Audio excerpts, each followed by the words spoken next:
కొన్నిసార్లు జీవితం నిన్ను కాపాడే విషయంలో ఆలస్యం చేస్తుంది. మరి ఆ చిన్న కథలోకి వెళ్దామా?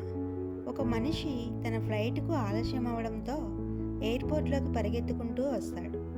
గేటు దగ్గరకు వచ్చేసరికి అదే క్షణంలో గేటు మూసేస్తారు. అతడు కోపంగా, నిరాశగా ఒక్కడే కిటికీ పక్కన కూర్చొని రన్వే వైపు చూస్తూ ఉంటాడు.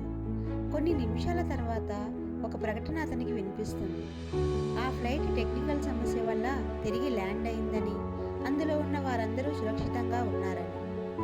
అతను ఎయిర్పోర్ట్ కిటికీ నుండి బయట ఆకాశాన్ని చూస్తూ ఒక లోతైన శ్వాస తీసుకుంటాడు.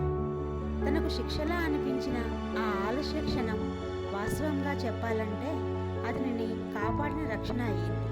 ఈ కథలో అర్థం, ప్రతి ఆలస్యం నిరాశాకరం కాదు. కొన్నిసార్లు జీవితం నిశ్శబ్దంగా మనల్ని కాపాడుతుంది. మీకు ఈ చిన్న కథ నచ్చితే ఒక లైక్ చేయండి మరియు నా ఛానల్కు సబ్స్క్రైబ్ అవ్వండి.